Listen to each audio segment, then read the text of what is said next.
Testing, testing.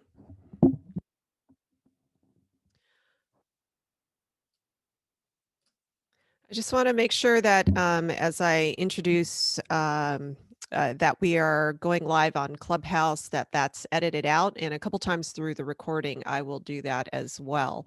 I don't want that to go on the final audio episode. Thank you. If you would prefer, would you prefer I use a microphone, or is this okay? I think our sound is fine. If you do have a mic, it might cancel out some of the background noises if you have that handy. All right, my dog is barking, but he'll stop soon. Someone just came to the table. No problem. It's so fun. Working from home never ends, it feels like. Are you in New York or Los Angeles? Los Angeles. Okay. Yeah. Okay. I learned that we have a mutual connection. So Erica Brechtel, I guess she did work on your website years ago. Oh, okay. Yeah. I never met her, but I think she is on the team that worked on our website. Yes, yes. How do you know her? We went to college together. We were roommates. Oh my God, no way. Yeah. And she did all of my branding. Oh my gosh. So she worked with Kalika. Yes. And Kalika is the person. Yeah. So she's like a mom at my school. So I know Kalika really well. Okay. Okay. Awesome. And so what college were you guys at together? We were at UCLA. Oh my gosh. That's great. Are you from California? Mm-hmm.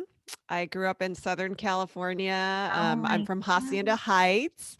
And then I went to UCLA, and I worked and stayed in Southern California for many years. And then I went to medical school at almost 30. So I'm one of those late bloomers. God, I love that story. I love that. That is so inspirational for so many people. Like, that's awesome. Thank you. I love that. That's so cool. So did you have kids before you did that? Nope. I met my husband in medical school, and we didn't get married until after I started residency. So I was a late bloomer mom too. So I'm a mom of one. He's 9. Oh, yeah.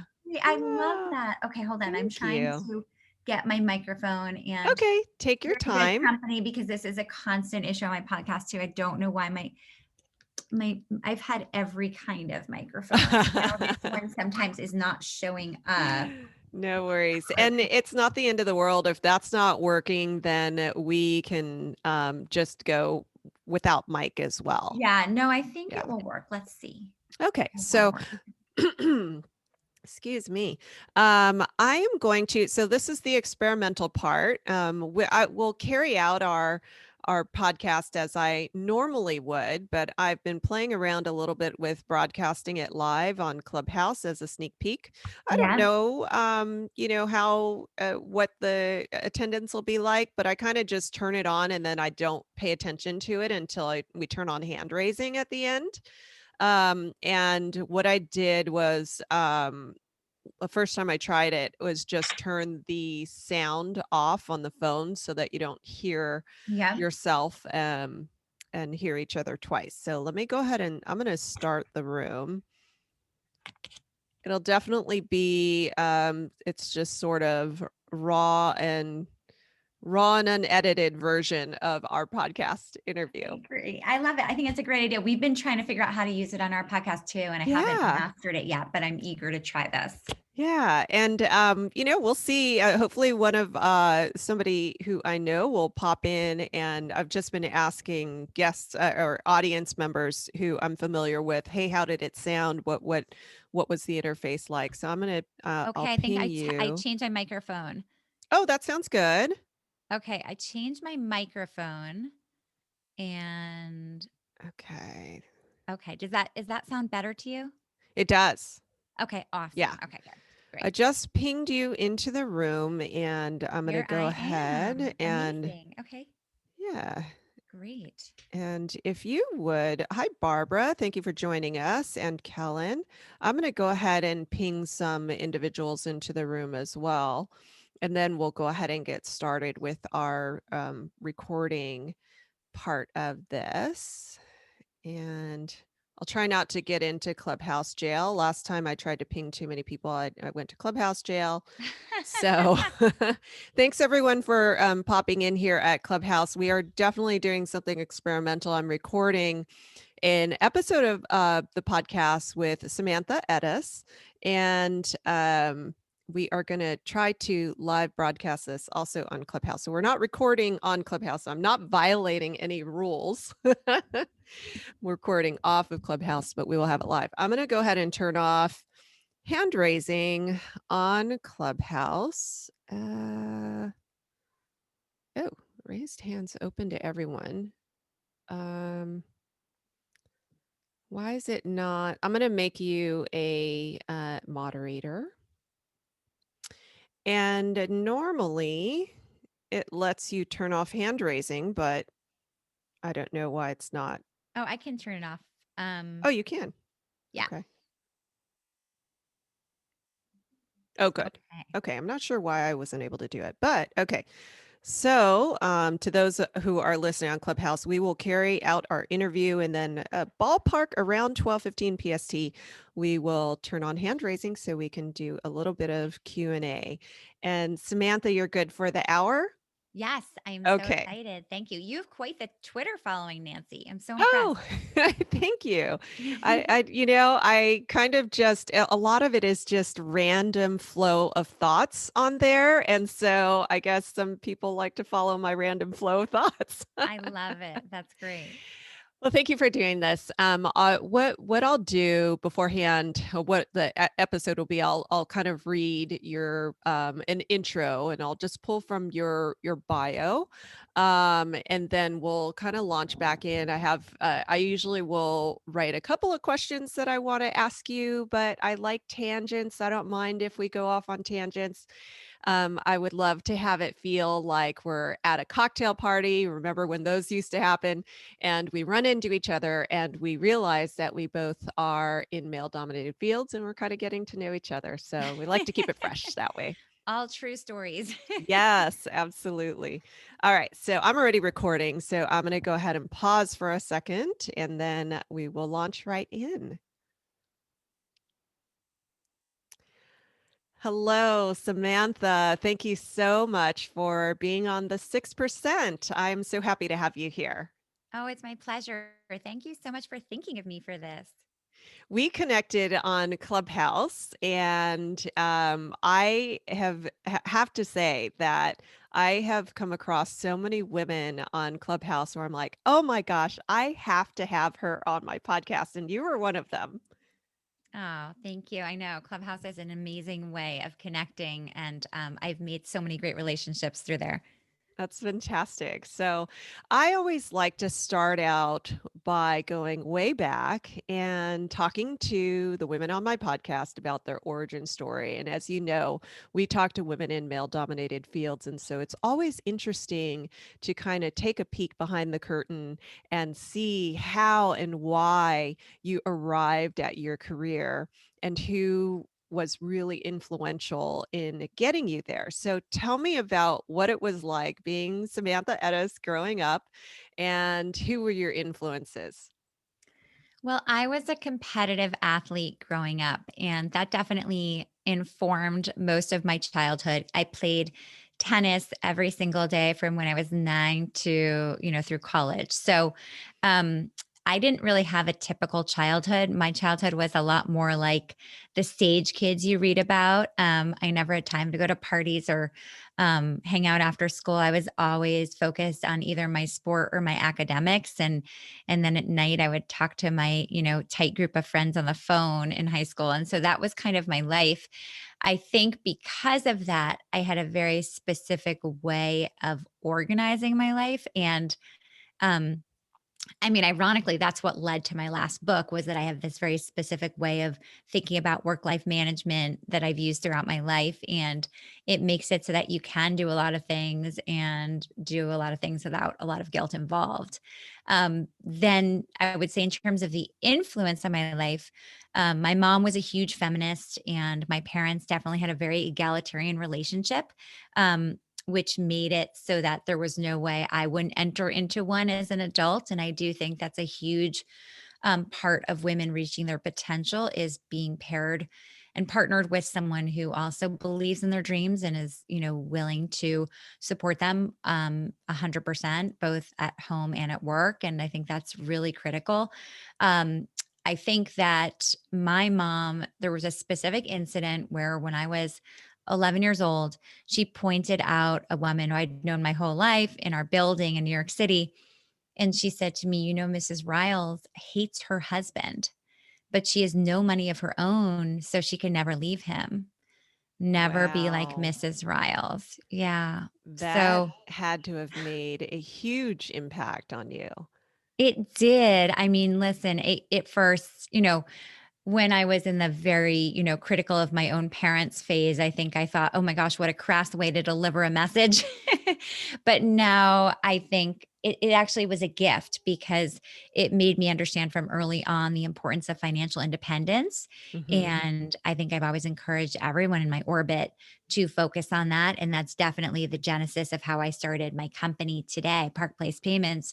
It was all because I found that there was this giant group of people who had no access to real money making opportunities, and I wanted to create one.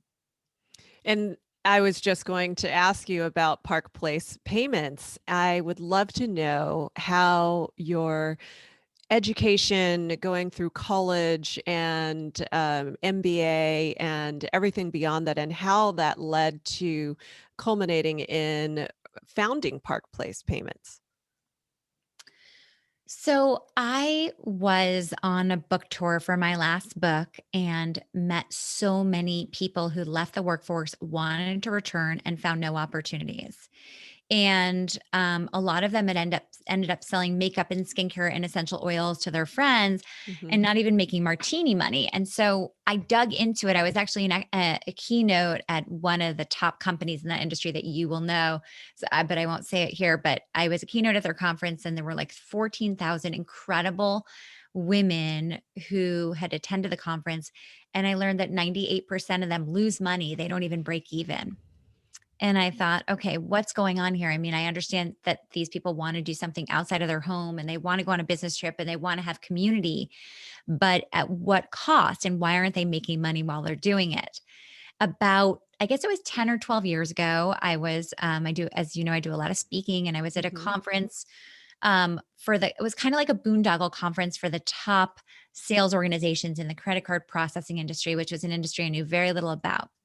And I arrived there, and every guy there, and they were all men, had shown up on private planes.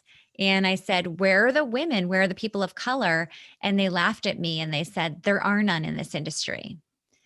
And all weekend they were toasting because the Durbin Amendment had just been passed, and that had it basically put a cap on the fees, on the debit card fees that Visa and MasterCard could charge. And at the time, Senator Dick Durbin had proposed this amendment because he was trying to help small businesses. But what these guys were toasting about is they had not planned to pass along the savings to their customers. Hmm. And because Dick Durbin didn't fully understand the industry, he didn't realize that this is not the right part of the industry to put a cap on. You need to also cap the middleman. Mhm. So I remember coming home from that conference and thinking, one day I'm going to come back and crush these guys, but I'll do it when I'm like 60 or 70. I don't need to do it today. And then when I was on book tour 4 years ago, I was like, hold on, what if I could train these women to sell credit card processing to their local businesses, their pediatrician and their dentist office and their hair salon, and earn recurring revenue while also having a company that provides honesty in an industry where there isn't any and exceptional customer service. I mean, this is a commodity we're selling, but it's been done the same way for so long. So when I first entered the industry, it was 2018. I trained women in 6 different cities just to see if people with no background in financial services could be successful selling. Mhm. And I had former doctors and flight attendants and Olympic gold medalists and newscasters. I mean, people in every field you could imagine. And based on their success, I raised an angel round of funding in 2019. And then we launched officially, and that allowed me to hire our first full time employees. And what's amazing is it's an industry where when I entered it, so many people would say, like, I would say, "Why is it done this way?" And they'd say, "Well, that's because it's always been done that way." And there's like nothing that's more of a signal to me that something needs to change than Exactly. hearing that. And like when I go to the annual conferences, I get so fired up because like I'm pretty much the only woman or one of them. And, all the guys show up with like gold chains and their shirt buttoned down. It's a lot like used car sales. And so we've tried to change it a little bit. So we have one rate card. We don't negotiate. We offer the best rate from the beginning. One of the things that we've trademarked is the payment checkup. So we will approach a business and offer a free payment checkup, which will compare what they currently have, their pricing, service, and technology. Mhm. And then within 48 hours, we'll send back to them a comprehensive report and they can decide whether it makes sense to switch. So I'm all about the soft sale. Like I do not want to push someone into buying something they don't need. And what's happened is that I would say 10% of the time we go back to the customer and say, stick with what you have. Mhm. And they're Mhm. always like, "What? Hold on, I've never met a payment processor that's telling me to stay." And we'll be like, "Well, you have new technology, you have a great rate, and you have good service. So call us in 6 months if you're unhappy, but right now you should stick with it."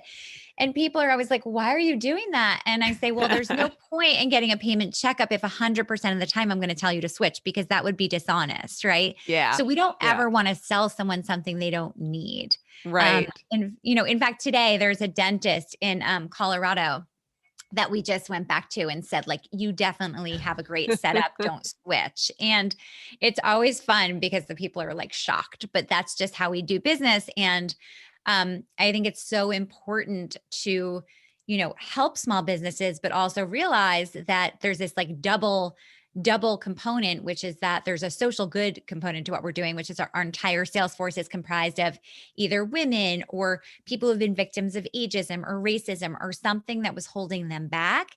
And we're Mhm. providing an opportunity for them to earn recurring revenue at the same time as helping small businesses. So it's been really exciting. We have 600 account executives now across the country. And we'll double that in the next year.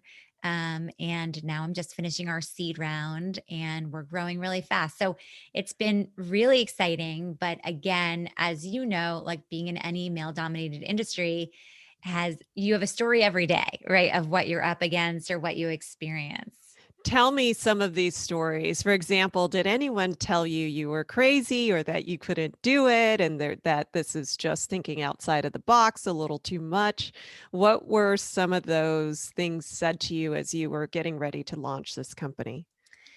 I think a lot of them are said in the investor process. I Mm. get a lot of, I would say more men than women will say to me, but there's so much competition. And you're like, yeah, that's the awesome thing. It's like there's thousands of competitors, but we're different and we offer a better user experience. And so I lean in now that I've gotten more confident because I'm 3 or 4 years into it, I can lean into the fact that like, yes, it's a commodity we're selling, but Mhm. we're changing the experience of buying that commodity and servicing that commodity and how it's used. And so I think so often, especially Silicon Valley, they really want there to be like this technological component behind it. Like, okay, you're offering better service and better pricing, and a different sales force, but what else is different? And you're like, no, no, no, that's enough. Actually, there's tons of people working on the technology, and we will always carry the latest technology. But there's no reason for me to be reinventing new technology when there are so many other people doing that. And I think sometimes, even just the way I've approached investors is we're very intentional. I want both of my rounds are more than half women and people of color are the investors. And you can raise money a lot faster in this country if you only go to white men, because Mhm. that is who is comfortable and is investing is white men.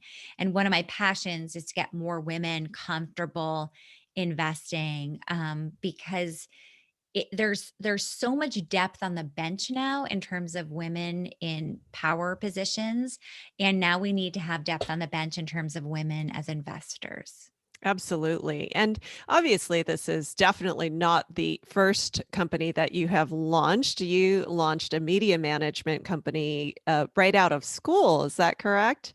Well, out of business school, yeah. Out So of I'd business school. worked for 5 years between college and business school Hmm. in media, and then when I graduated, at the time it was 2001, and I was the only entrepreneur in my class. So at that time, everyone wanted to be a consultant or an investment banker.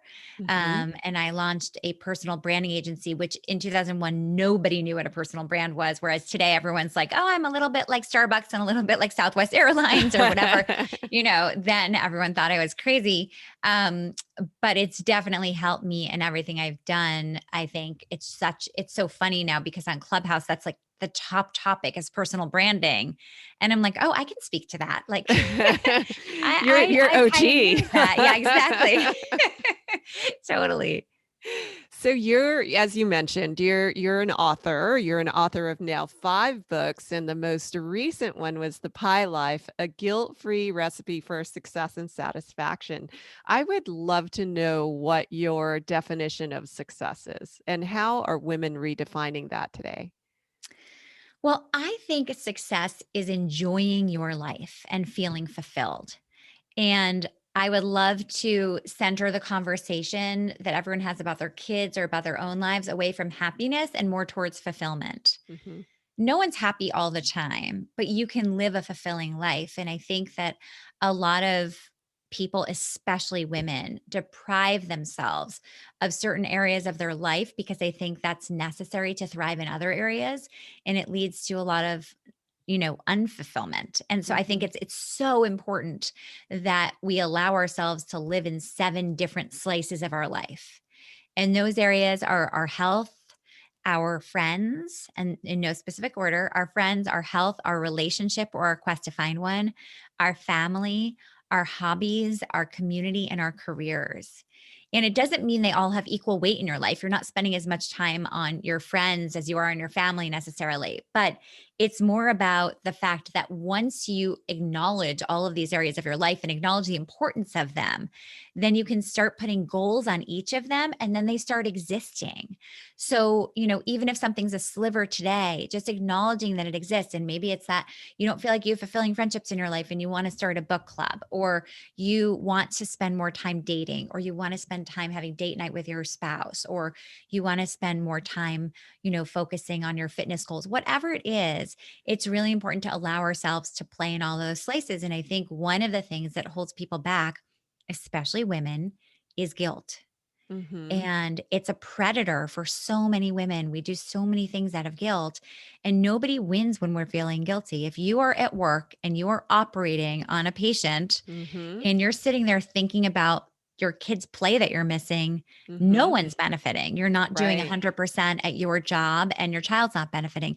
If you're at the dinner table and you're like, gosh, I really should be at the hospital or I should be, doing paperwork, whatever it is, then Mhm. you're not really present for your family. And I think that one of the best ways to eliminate guilt is to decide I'm going to be 100% all in wherever I am. Mhm. If I am out with my friends having a margarita, I'm not going to think about the dirty dishes in the sink.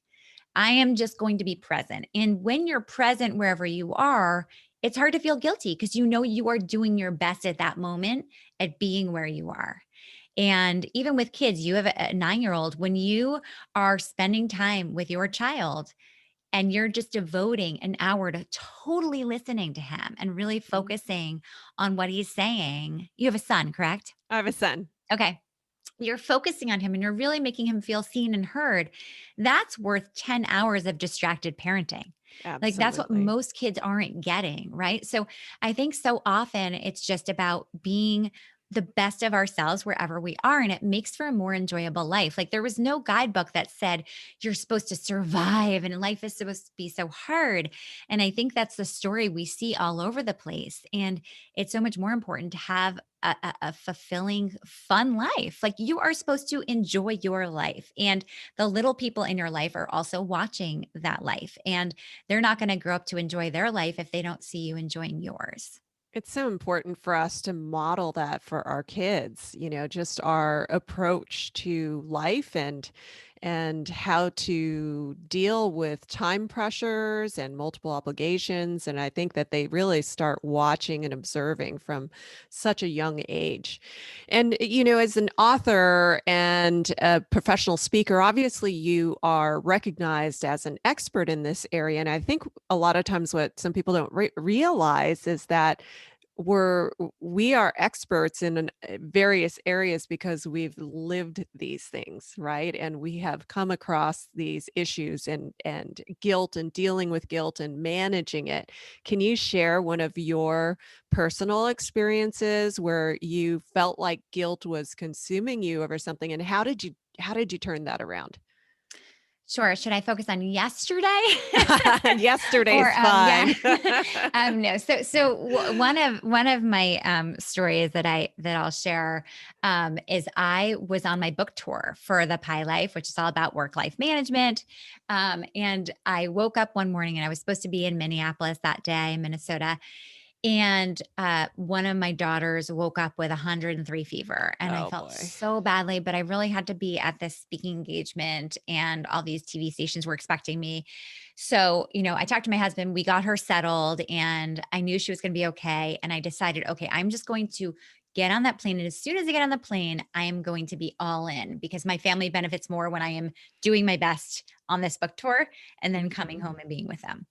So I'm not going to feel guilt as soon as I get on the airplane. So I get on the airplane. I was in coach middle. I'd had like a horrific morning, just feeling all the feels of like having a sick child that you had to say bye to.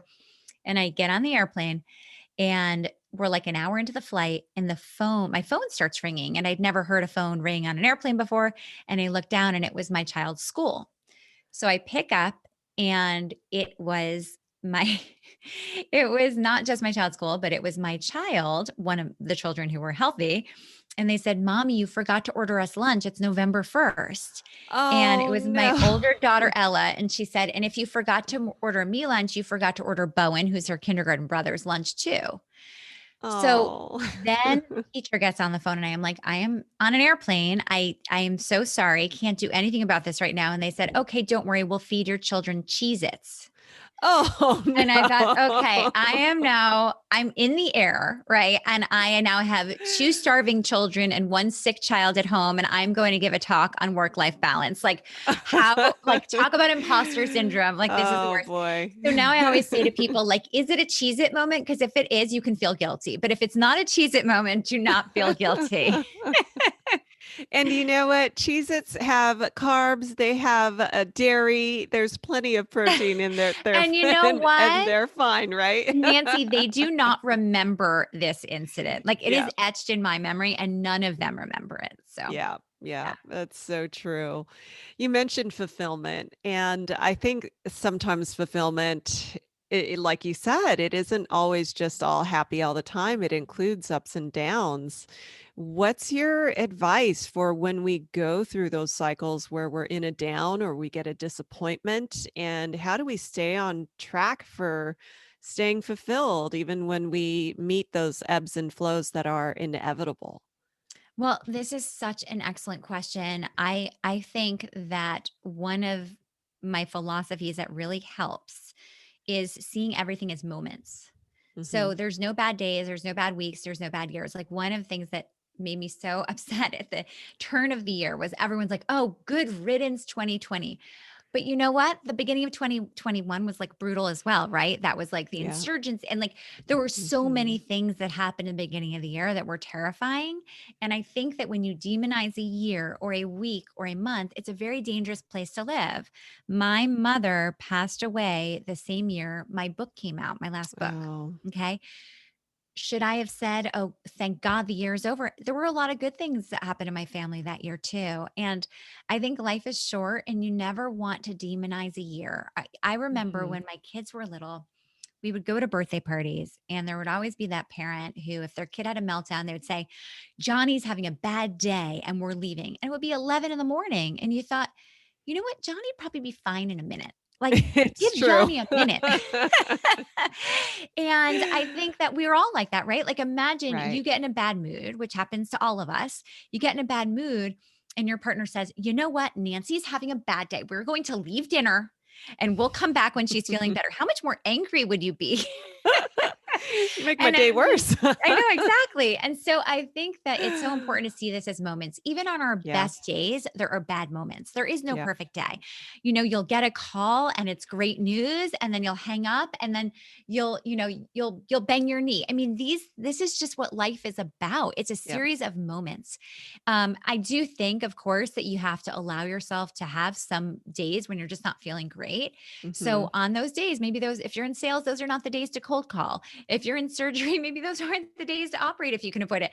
But I mean, those are the kinds of things where you have to read your own life and understand what your needs are. Like for me, I really do, no matter how busy I am, I feel like I have fun every day, and um the end of my day, like my husband has an endless capacity to talk about work. He can talk about work all the time.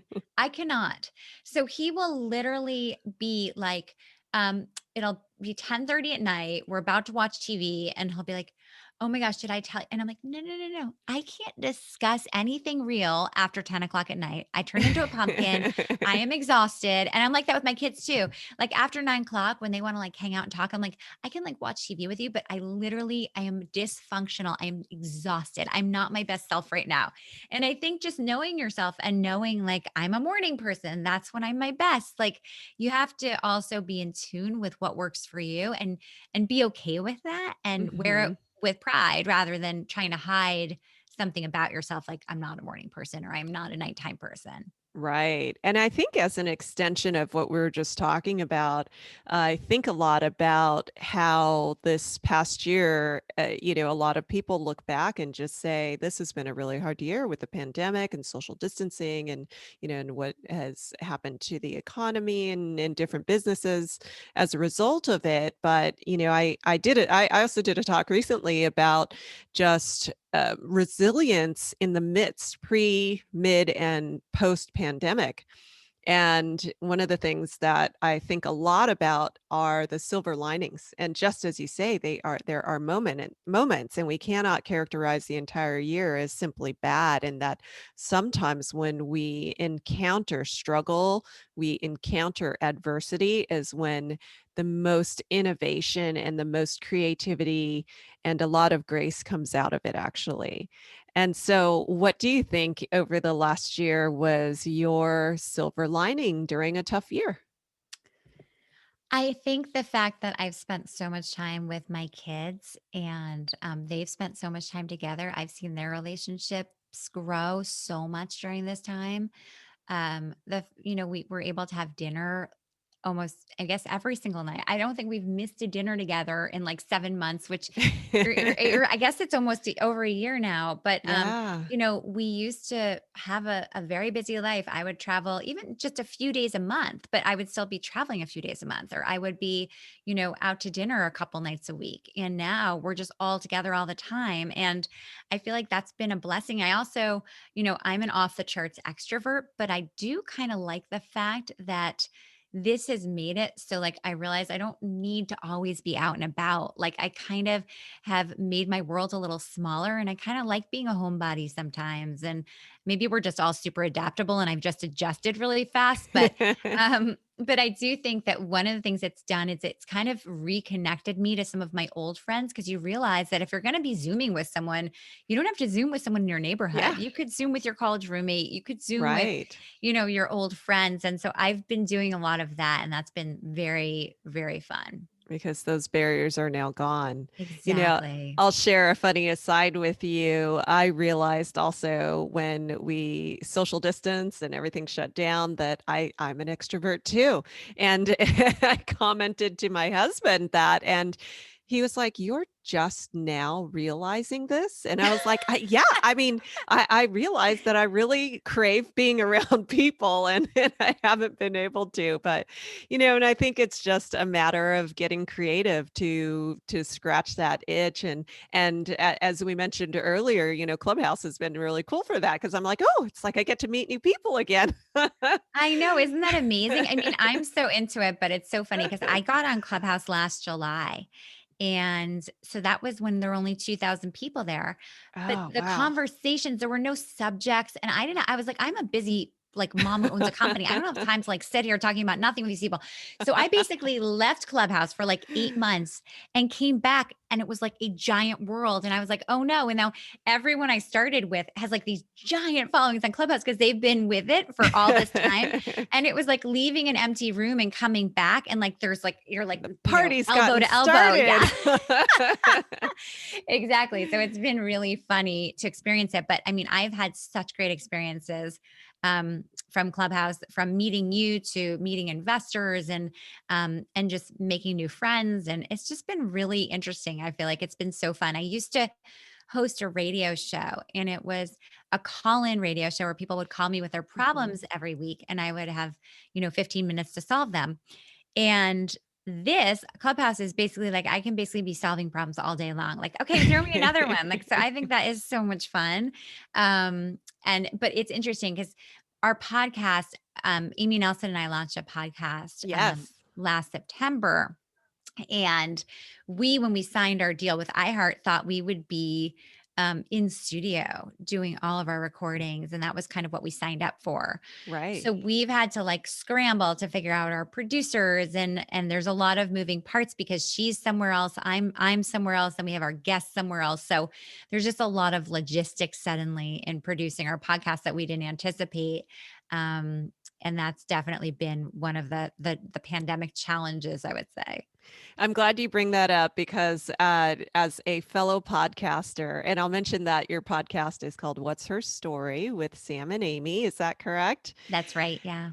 I have to ask, as a fellow podcaster, who is or was your bucket list guest and who really just made you fangirl? Oh, wow. Okay. So this is such a fun question for me to answer. Gloria Steinem, like she was my dream guest, and we had her on the show a couple months ago, and That's she was awesome. extraordinary. I mean, I just loved her. I wanted to hang out with her. She was so much fun, so funny, so cool. I just loved her. I mean, the goal of our podcast is to share stories from people that they might not have shared anywhere else. Because a lot of the people we interview have been interviewed so many times, it's Mhm. hard to get new material. And I feel like we definitely did that with her.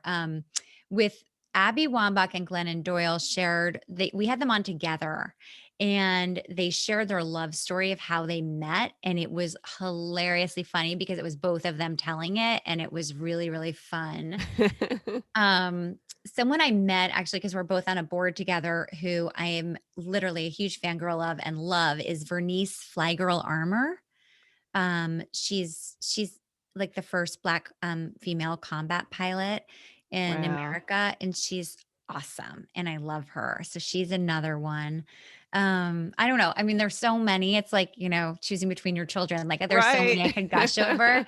And sometimes the ones that are the most interesting are not necessarily the most famous. And I think people, my goal is always to get people as interested in the ones you haven't heard of as the ones you have, because Right. there's so many incredible people with amazing stories to share.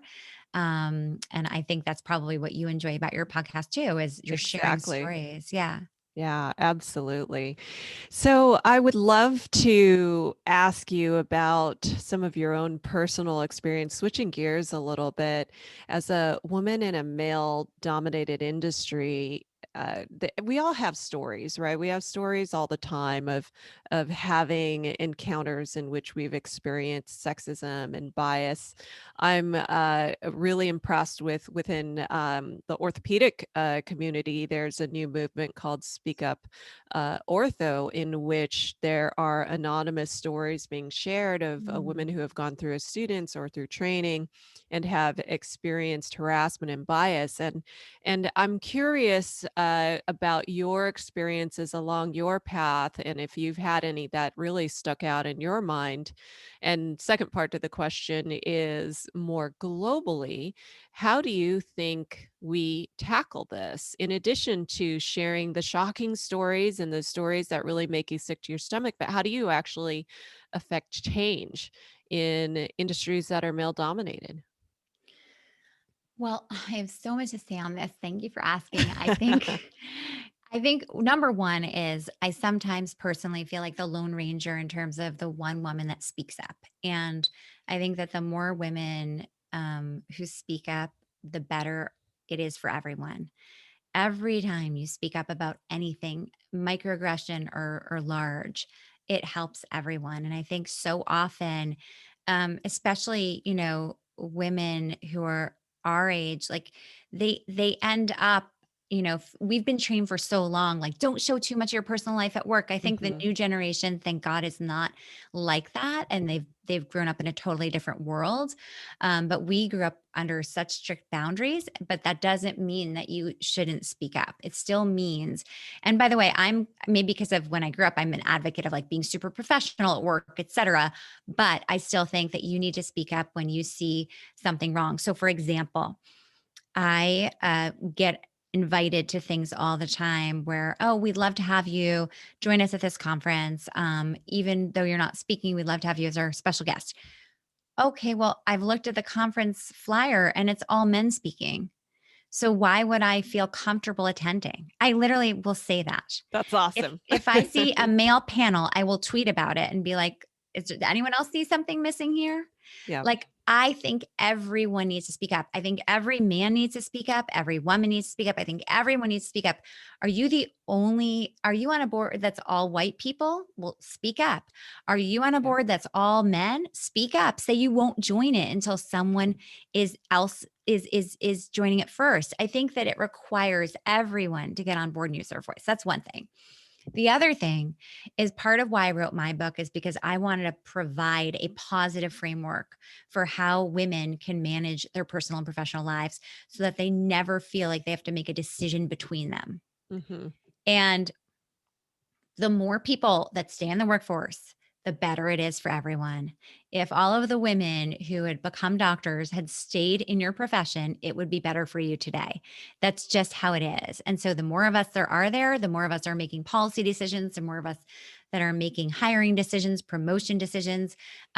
We just need more of us. And I do think that's happening, although slowly it is happening and you really see it. Part of what I love about women like you or me using our voices in terms of podcasting or other things, it's like there's a ton of depth on the bench. And sometimes when you read magazines or, read articles, you might think that the only top women out there are Sheryl Sandberg and Marissa Mayer and just we kind of limit ourselves to what we see out there, and there are so many incredible people out there, and I think it's important to highlight them because there are a lot of things to be optimistic about. By the way, I'll tell you a sexist orthopedist story, although you probably I'll have take it. one. Okay. So I was like probably 6 years ago, I had I hurt my knee skiing, and a friend got us in to see the top orthopedic surgeon in Los Angeles. And I'm like, have quotes around that. The top, like he's the guy that does all the athletes and, he works with like two teams and whatever, all the macho, like orthopedic stuff. So I went to him and my husband came with me and he checked out my knee. And then he told me the whole treatment plan or whatever. And he said, okay. And I said, will I still be able to wear heels? Okay. Cause I'm 5'2" and for work, I'm always wearing heels. I said, well, will I still be able to wear heels? And he looked at my husband and winked and said, yeah, you can keep wearing the heels. Wow. And I left and I never went back to him. I was like, this guy can't even answer my question. Like he's not Right. even looking at me. Right. And it's just, I think, so typical of the industry and just a lot of Mhm. sort of the old boys network stuff that happens in a lot of male dominated industries. And in my just even in the investors I have worked with that did not come into the round, there's been two specifically who say things that are just totally inappropriate. Whether it's one guy was like all in, he'd said yes to me in person, the docs were out, he'd already committed, and then he's called me and said he had second thoughts because I have so many people in my life counting on me. And I thought, okay, if there was a man who had all these people counting on him, you'd be like, oh good, he's going to work extra hard because he's all these people counting on him. Right. It's like, And who are you to decide what is a priority or what isn't, and how do you know that you supporting me as an investor is going to affect my ability to care for the people that I care for? It's very And by the insulting. way, it was a gift because at the time I was devastated and then I replaced him with 3 women. So it like I Yes. think that, these things tend to work out in the end, but while you're going through them, you just feel sometimes I feel exhausted from fighting the battle. And that's why I'm always like, please use your voice. Please everyone use your voice, because it's exhausting sometimes. Right. And you can't be the only one using your voice. And I think it's so important not just to get people to share their stories so that there's awareness that this is a problem, but also to just improve bystander advocacy, because Yes. you need to be, whether you're a male or a woman, we need those individuals when they're just standing in the corner. They have no buy-in. There's no consequence if they don't speak up to them directly.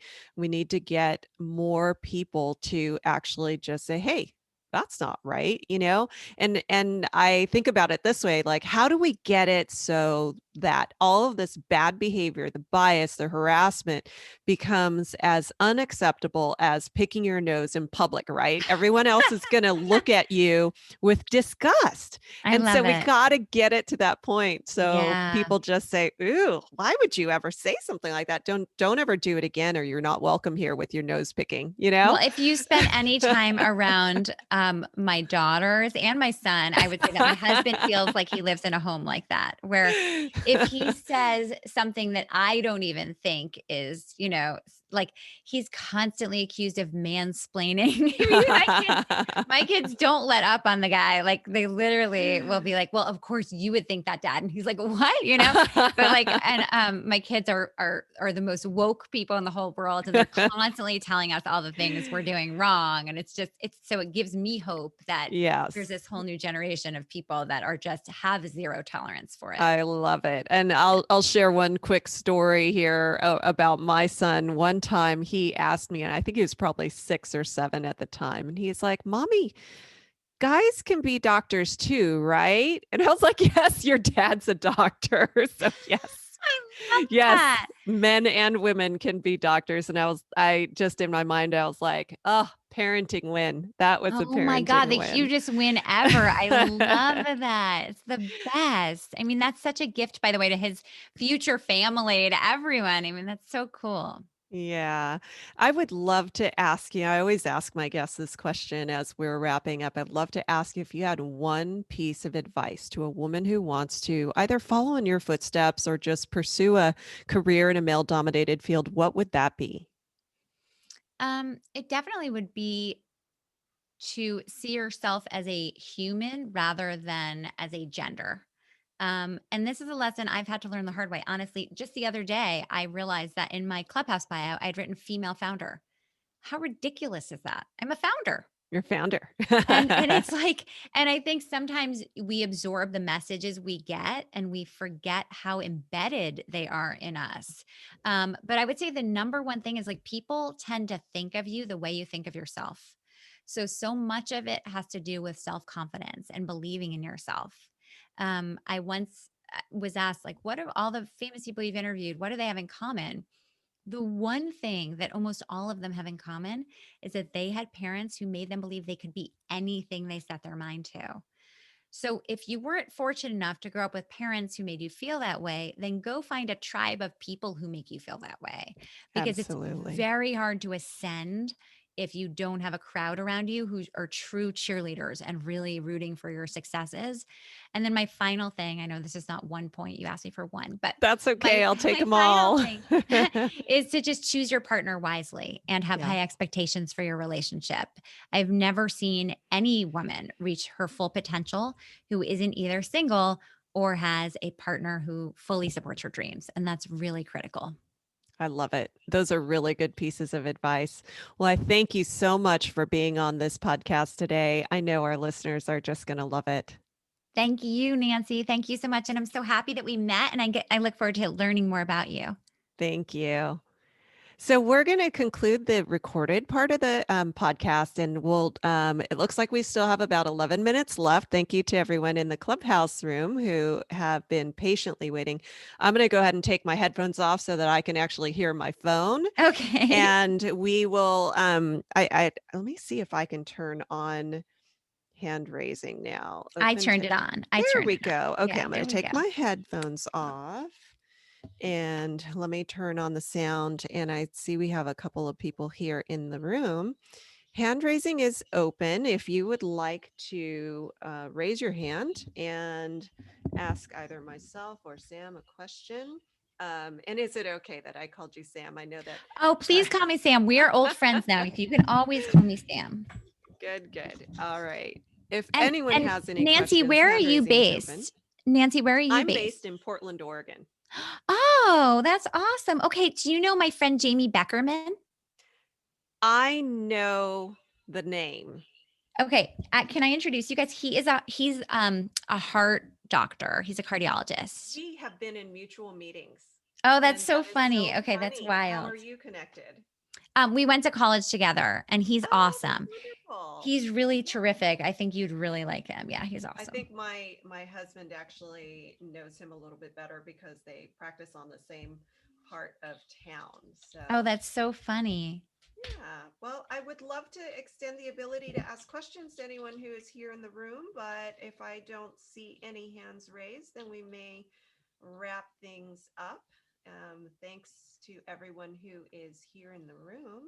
Can I ask questions of you, Nancy? Oh, please. Oh, Yeah. good. Okay, I'm gonna flip the interview. Yes. So tell me what the biggest challenges in your practice are. The biggest challenge, and as you know, I'm in private practice, and I am looking forward to our audit with Park Place Payments. I'm gonna, you know what? Before I answer that, just because of the weird echo, I'm gonna put my headphones back on Okay. since I'm not seeing any questions Oh, that's coming better. through Okay. here on Clubhouse. I'll just keep an eye out in case anyone raises their hand. Um, Biggest challenge in my practice, I think for a physician as a small business owner, that's something we don't learn in medical school at all. I don't know that I would consider myself a natural entrepreneur. And so, quite naively, I think when I went into practice, I found myself all of a sudden the owner of a business. And so there was a lot of Googling, a lot of learning how to read a financial report. What am I supposed to make of this? And so that was definitely one of the biggest learning curves for when I went into practice. Nancy, I'm going to suggest, by the way, that we close our Zoom and just do it on here because, or we just Okay. close the room. Maybe we'll just Okay. close the room. I Yeah. think since we had no hand raising, I'm going to go Yeah. ahead and We'll close the close the room. room. Okay. Faraz and Faith, thank you for being here. And I'm going to go ahead and close the room. Let me hit the dots here. End room. There we go. Yes, thanks. I Okay. haven't done I done was that much at thinking, all. by the So way, I saw Erica on there, but you should ask her. I'm wondering if when people enter the room, it felt they heard double. that's a good question because and that's why I had my headphones on so But that I there would didn't. not be an echo. But I didn't. I'm wondering if it was unbearable to listen to. Will you ask Erica, by the I way? will. I will. And Yeah. I'll let you know what she says in case you decide to do something Yeah, no, I similar mean, I with the haven't done it podcast. because I haven't figured it out yet. But yeah, but I'm curious as to whether that's why we didn't have a lot of people, or that's why Yeah, people didn't stick around. Um, right. or that it also might be when there's hand raising turned off. I think some people are like, oh, well, I can't get to stage, so I'm just gonna leave. Like, I Yeah. think that's, Yeah. I don't know. Yeah, But that may but be it. so yeah, so no, I think that's the worst part of being a business owner. Like, I didn't get into business because I want to deal with like when my CFO calls me, I'm like, I dread it. Like, I don't enjoy that part of my business, right? Yeah. It's like the insurance, legal fees. It's like, it's Oh, yeah. bananas. And Yeah. you're like, yeah. That's definitely one of the painful parts, and I'm not the managing partner. My managing partner keeps trying to hand it to me, and I'm like, "I don't want that job. I am okay day not doing that. And we're only 3 physicians, and so, eventually it'll have to make its way around. But, I think legal fees and just having to deal with contracting and Yeah. HR is so hard. HR is very hard, and over the years we have hired and fired so many people. Now, I never thought, nobody told me when I decided to be a surgeon that I would be firing so many people. Right. That's actually so funny. I That's mean, really fascinating. and I've learned that, I've learned a lot about HR. I've learned a lot about employment law, and that, a bad apple can poison the entire office. Oh my God, I And just tweeted that. I just tweeted that yesterday. yeah, One negative person spoils the bunch. I literally think really. it's endless, right? Like if you have one, Yeah. and I would imagine in your like front office or whatever, it's like Mhm. if because I see it in doctors' offices all the time, right? Like one Mhm. negative person or one kind of crotchety office manager, it's like a disaster. It's Yes. crazy. Yeah. Yes. And I think I'm very fortunate that I have really good partners, and we are all on the same page for what kind of clinic we want to run and how we want our patients to feel when they leave. And I think Yeah. about that a lot. And I was thinking about that when you were telling me your story about having your knee looked at. I get a lot of second and third and fourth Mm, opinions, and almost always they're coming from male surgeons. And there are a lot of great male surgeons out there, but I definitely have colleagues, and a lot of these are women. I have colleagues who are men who don't listen to the women, and they'll come to me for a second opinion. I will tell them treatment plan wise the exact same thing. I think you should do this. These are your options. I would lean this way versus that way. And it's nothing different than what they were told before, other than I listen to them. mm. And I've had so many women say, "You're the first person who actually listened to me." And that's the difference. I didn't deliver anything else Oh my gosh, different. that literally is exactly what I was saying with our payment processing. I'm like, you have to understand Yeah, people have a horrible experience. That's not that so it doesn't matter if we're selling the same thing. It's the right. experience, it's different. But that's so true. People want to feel seen and heard. And Yeah. And yeah. it's very sad to see that so often these are the women patients. Mm, There's definitely a disparity in how the kind of care and the kind of attention that the women patients get versus the men. They wow. so often get pegged as exaggerators or being emotional, or, it's just not Oh my right. gosh. Yeah. Well, and what about the other two doctors in your practice? Are they women or no? One woman and one male. And Okay. so, it's funny, with the being 6% female in orthopedics, we are 2/3% female. And so we're That's definitely in an amazing. Hold on, I anomaly. didn't know that's why it was a 6% podcast. That's Oh, so yes. Sorry. cool. That is so cool. Oh my gosh, that's why I mean, Yeah. hopefully the percentage will change and make your name obsolete. But yes, that's really, really cool. Right. That's Or my when I guess hope. you can always keep it at 6% though, because that's a good story. But Yeah. so does that are they all surgeons? Are all three of you Uh-huh. surgeons? Yeah, we kind of represent Wow. different body parts, and so my background is sports and arthroscopy. I'm kind of a shoulder specialist, but I work on knees too. I do ACLs and meniscus surgery, and then my other partner does hip and knee replacements. That's Gus Fisher, and then Natalie Manier is a foot and ankle reconstruction expert, and so we Wow. kind So of hold on. So represent a lot of different parts. you do shoulders and knees. Pretty much, yeah. Okay. Hmm. So my ex-husband had an ACL injury when and we were like young. I was like 24 when I got married. So we Yeah. were like I was like a child bride, I call it.